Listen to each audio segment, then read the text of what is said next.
नमस्कार, मैं अशोक कुमार पांडे और स्वागत है आपका द क्रेडिबल न्यूज पर। हाईकोर्ट से, इलाहाबाद हाईकोर्ट से एक ऐसा फैसला आया है जो सच कहें तो बहुत सारी सरकारें, खासतौर पर भारतीय जनता पार्टी की जो सरकारें हैं उनके लिए एक बड़ा तमाचा है।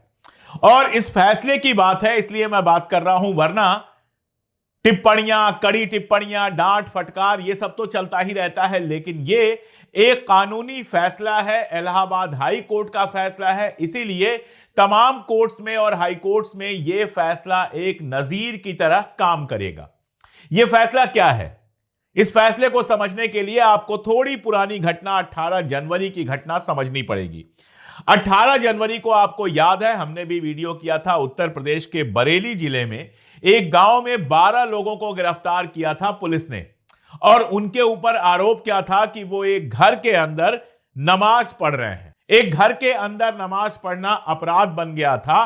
कहा गया था इसके लिए कोई अनुमति नहीं ली गई है, इसके लिए कोई परमिशन नहीं लिया गया है।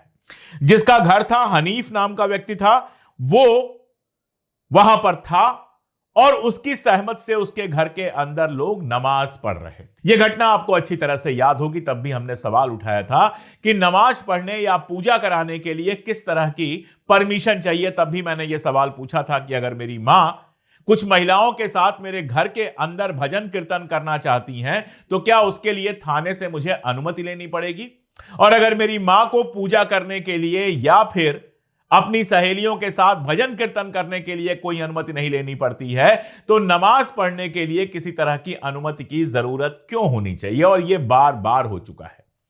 किसी के घर की छत पर अगर सामूहिक नमाज पढ़ा जा रहा है तो उसके खिलाफ कार्रवाई हो रही है। इस तरह की कई सारी कार्रवाइयां हो रही हैं, लेकिन कोर्ट में यह वाला मामला नहीं गया था। जो मामला गया था वो मैरानाथा फुल गॉस्पेल मिनिस्ट्रीज और इमैनुअल ग्रेस चैरिटेबल ट्रस्ट द्वारा मामला ले जाया गया था। ईसाइयों की संस्था द्वारा यह मामला ले जाया गया था और यह पूछा गया था, यह कहा गया था कि घर के अंदर निजी संपत्ति, प्राइवेट प्रॉपर्टी के अंदर किसी भी तरह के पूजा पाठ, चाहे वो क्रिश्चियन धर्म का हो, चाहे इस्लाम का हो, चाहे हिंदू धर्म का हो, उसको करने के लिए अनुमति लेने की जरूरत नहीं होनी चाहिए।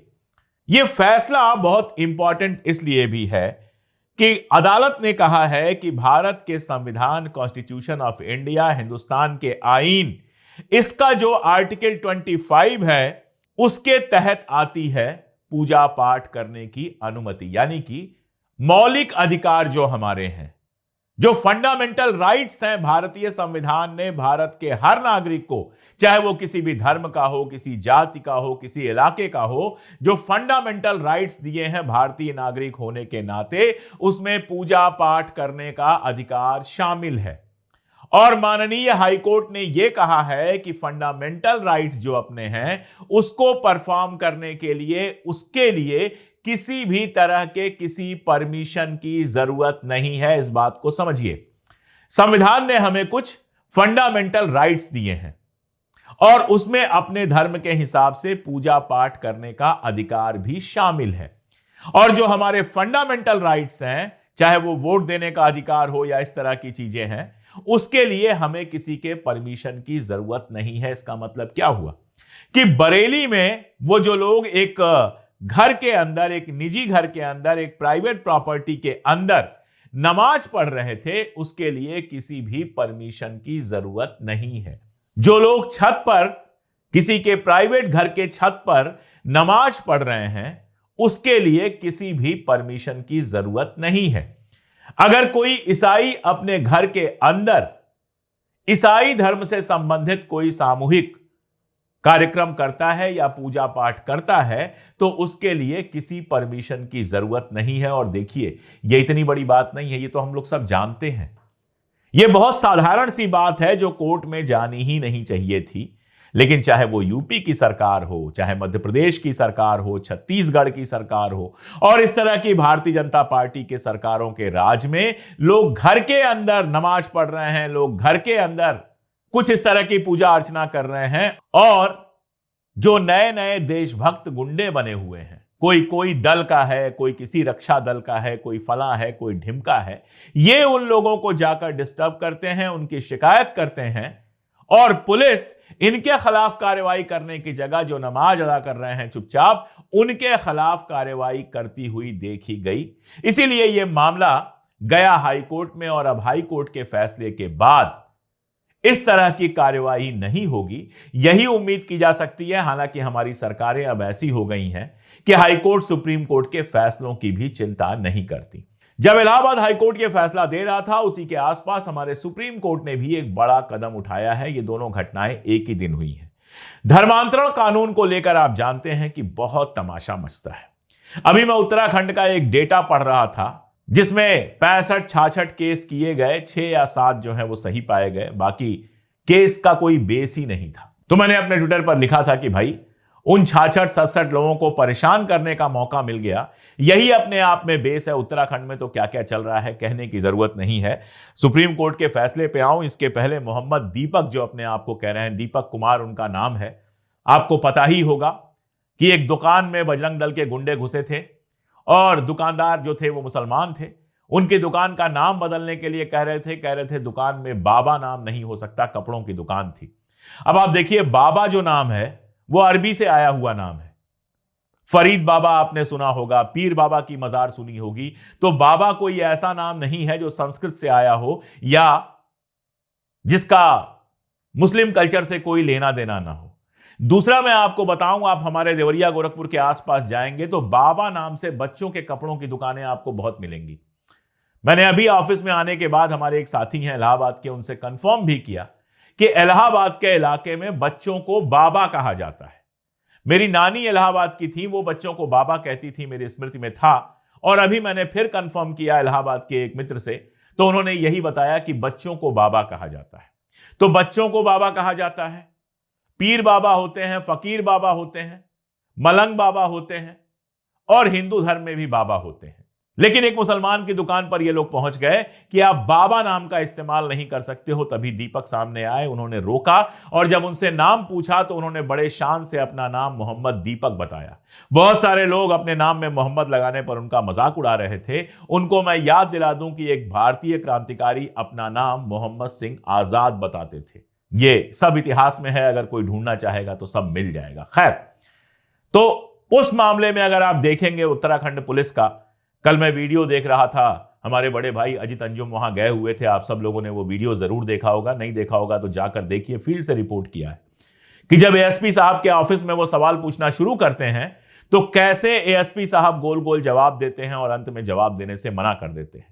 वहां कंडीशन ये हुई है कि पुलिस ने जो एफआईआर दर्ज की है उसमें 30-40 अज्ञात लोगों का नाम लिया गया है, जबकि उन लोगों के चेहरे साफ दिखाई दे रहे हैं। उनमें भारतीय जनता पार्टी के युवा मोर्चा के एक नेता भी हैं और भी बहुत लोग हैं जिनको स्थानीय लोग आराम से पहचान रहे हैं। पुलिस कैसे नहीं पहचान रही है?